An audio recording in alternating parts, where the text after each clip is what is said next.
In the public school system, television production classes are considered extremely important. At Seekonk High, the dedicated reporters who investigate these hard-hitting stories are members of an elite squad known as Seekonk Television News. These are their stories.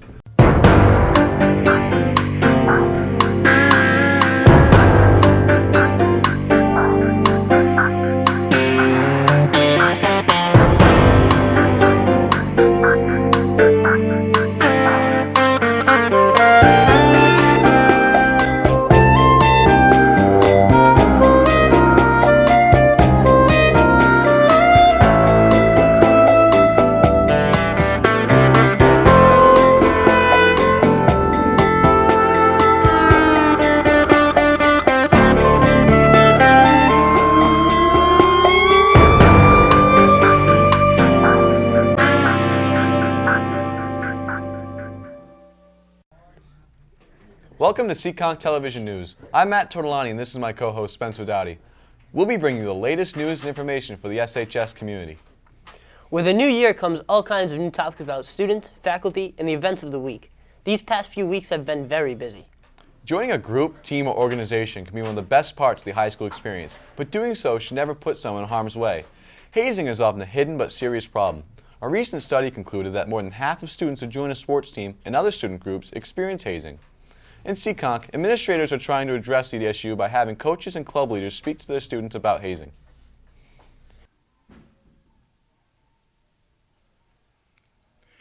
Here I am at Character Way, the focal point of our school's character. For many years, hazing has been a problem in high schools across the country, but here at Seekonk High, we've seemed to make great progress over the past few. Us at the Warrior News team are here to investigate. While hazing has been reduced at SHS, many instances still occur. Most students experience hazing as an underclassman. Many never forget being hazed. Yeah, I remember being hazed as a freshman, being put in headlocks in the locker room and getting beat up all the time, yeah. Yeah, they made me make a peanut butter and jelly sandwich. Yeah, I got hit with a cup of pee. SHS has been a leader to stop hazing. It has been greatly reduced in the past years. Some would say it's no longer present at Seekonk High School. I would say it's decreased. I would say that students and their parents are much more aware of the definition of hazing and bullying. Before, I feel like it was definitely a problem, but I mean, our seniors now and our upperclassmen are definitely a lot nicer than years before. I think over the years it hasn't been as brutal, not as bad. I think we treat them fine now. Many students across the country today are affected by hazing. Us at Seekonk High, thanks to the administration, faculty, and students, have made fantastic efforts to get rid of it. From Seekonk High, I'm Matt Tortolani. School lunch menus are supposed to reflect a commitment to high standards of nutrition while offering fresh, appetizing, and delicious foods. This year, there are some new choices on the menu. Ryan Reardon reveals more about the new offerings and their appeal to students and faculty. The new school year has brought forth many new changes to the Seekonk High School lunches. Some of them being the number of students in each lunch and items that have been added or dropped from the Seekonk High School menu. This year, students were surprised by the amount of people in the first and third lunches. Many students feel crammed and struggle to find a seat, with some lunches exceeding 250 students. In comparison, second lunch can get as low as 50 students. I think there's too many people in first and third lunch, and there should be more people in second lunch. So that's my story. First and third, they have a lot of people, but second lunch has like 50 kids, so I don't really understand why second lunch has so many less than first and third. Despite the change in lunch numbers, students are excited about the alterations to the lunch menu, with additions such as the new burger bar and the return of the spicy chicken sandwich. I'm absolutely thrilled. The best lunch we have in this thing. People get hyped for it. I get hyped for it. It's the bomb. I feel like it's fantastic because if I'm feeling like a cheeseburger, I can do that. And then if I feel like a rodeo burger, get some onion rings up in here. Fantastic. It's just a new lunch every day for me. I like the new addition where it's like the burgers. The big one need to eat them burgers, what I'm saying? In conclusion, I would say that students are excited for lunchtime because it gives them a break from the stresses of class. From STV News, I'm Ryan Reardon. Making the transition from middle to high school can be an exciting yet intimidating process. There are new classes, new teachers, new students, and often an entirely new campus to navigate. Your first days may leave you feeling lost and uncomfortable, but give it some time.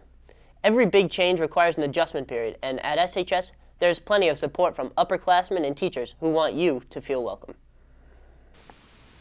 A new year brings a new wave of freshmen. Transitioning from the top of the middle school as 8th graders to the bottom of the high school as freshmen can be difficult. We asked students and teachers how they like the freshman class and how the freshmen are adjusting to the new high school. As freshmen are coming into the high school, everyone else is evaluating them. Some are starting to like them and some are not.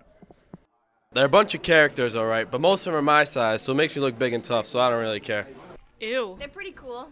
My favorite is Disgusting. Scamron. Scammy Come here. Scamron. This is Scammy.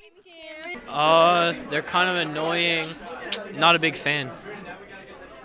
The freshmen are still trying to adjust to the high school environment. Some would rather change the rules than adapt to the schools. The transition was pretty tough, being the top of the class to the bottom of the class. Everyone looking down on you now.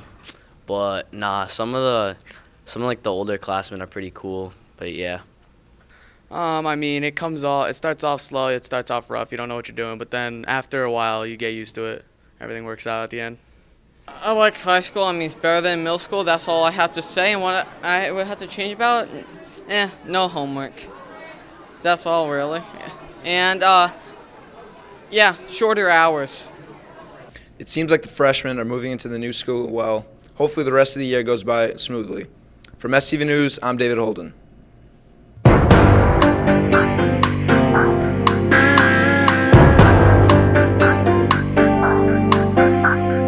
Oh, what's up, Shane? What's good, guys? What's good, James? What's good, Mitch? What's good, Shane? What's up? So is it crazy graduating this year? Yeah, dude, that's wicked crazy. You guys get your senior packages yet? No, not yet. What is that, anyways? Your senior package consists of your video yearbook, your yearbook, your cap and gown, your senior supper tickets, your long sleeve and short sleeve t-shirts for Spirit Week, and it only costs $210. Thank God we bought our senior package, or else you'll be cheering from the sidelines.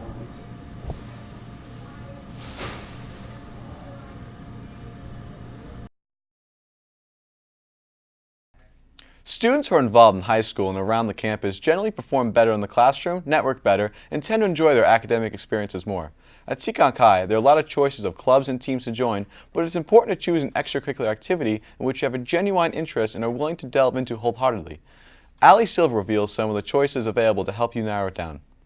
High school is all about being a part of community. Joining clubs is one way to get involved. I talked to some students and teachers here at Seekonk High. Here's what they had to say.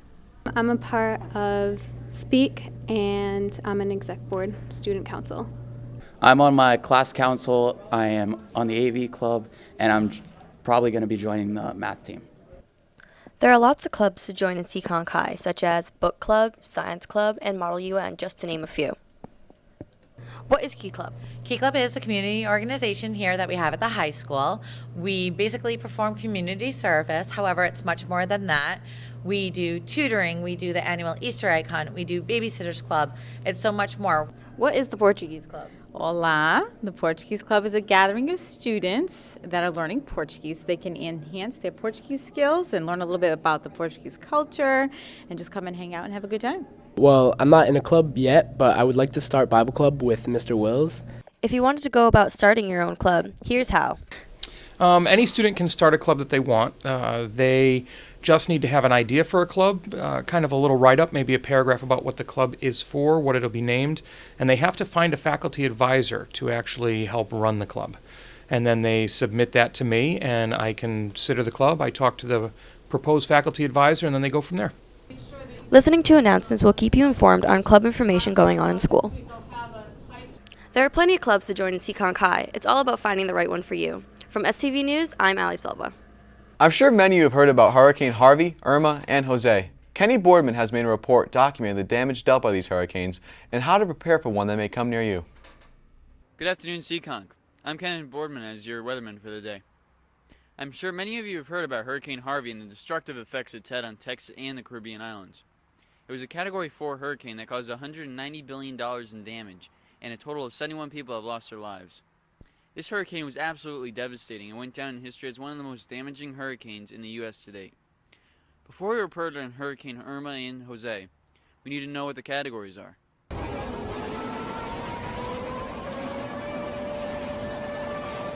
Hurricane Irma has just hit Florida as of the time of this recording. Before it hit Florida, Irma devastated the Caribbean islands, leaving them barely recognizable. 38 people lost their lives, and the damage costs were up to $1.44 billion. In Florida, about 11 people had died, and an approximate total of $30 billion of damage was caused.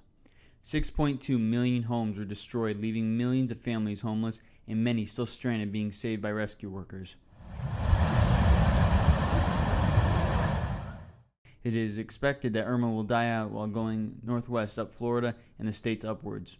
To add insult to injury, Hurricane Jose is expected to hit the Caribbean islands. As of now, it has decreased from a Category 2 to a Category 1.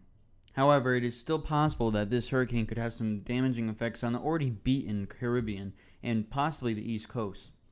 It is difficult to know for sure where these hurricanes will go, since these weather situations are very unpredictable and can change direction at any moment. Rescue efforts are being made to help all victims of Hurricane Harvey and Irma in the Texas area, Caribbean, and Florida. You can help these victims too by making a small donation. It is extremely easy to do so. You can make a donation by simply going onto Google and searching Hurricane Irma or Harvey. Scroll down and you will see a Find a Donate Now button. Simply press this button and enter the amount that you wish to donate. Any amount is appreciated because if we all donate a little, we can help in a big way. Americans should always be prepared, however. The American Red Cross has put together a preparation kit list that every household should have in case of a disaster. This list includes 1 gallon of water and non-perishable food per person that will last for a minimum of 3 days, flashlight, a battery-powered or hand-crank radio, extra batteries, a first aid kit, 7-day supply of medications and medical items, and a camera to compare the damage of the house with the state prior to the disaster. With this kit prepared, you and your family will be able to stay safe during a disaster, such as Hurricane Harvey, Irma, or Jose. Taking in all this information, we conclude that this has been an extremely hectic month. Our hearts are with all the people whose lives were both affected and taken by these horrific hurricanes. This is Kenny Boardman from STV News. Last year, you could walk by any classroom and see several students on their cell phones while the teacher was talking or during independent work time. Some teachers allowed cell phones to a certain extent for research or to listen to music. But students constantly abuse the rules. Cell phones take the attention away from learning and cause major frustrations for teachers. This year, SHS band together to reinforce the cell phone policy. Now the school is testing an approach that it hopes will minimize digital distractions during class without alienating students whose social lives and identities have become intertwined with their devices. Smartphones have become a widely discussed topic in Seekonk ever since they became a household item. With a large use of cell phones in the school, administration has decided to get rid of the distraction once and for all. 2007 was the year that the first iPhone released. This really pioneered other companies to up their game and make more advancement. This is what led to the rise of the cell phone. Schools around the country have dealt with phones in many ways. As many phones were not allowed in school, rules for enforcing this varied. One of the first teachers to use the phone pocket was Mr. Perry. This is what he had to say. I'm kind of glad that it's now the school's initiative to have cell phone pockets. I think it creates a student environment where we can have student success and the students can be a little bit more focused on their schoolwork and we can get a lot more learning done. Why the phone pockets and not allowing students to keep it in their backpacks? Last year I did have the students, I trusted the students to be appropriate with their cell phones. It didn't work so well. I had a lot of students have their cell phones on their table, by their side, and I just felt like it was a distraction. Having it away from the students creates a little bit more better environment where we have the students have more success. Students, on the other hand, disagree. I think it's stupid. I think it's ridiculous that we have to do that.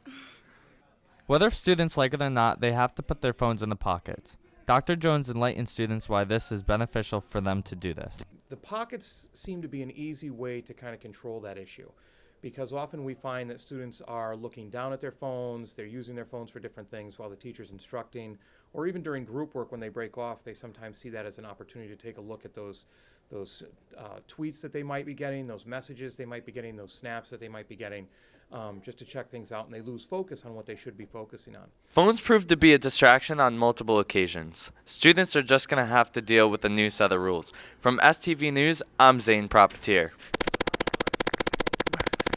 Well, that's all we got for this week. Be sure to come out tonight for the football game against Ponquit, home at Seekonk High School. And we'll be back within a few weeks with another episode. I'm Matt Tortolani. And I'm Spencer Dowdy. Signing off.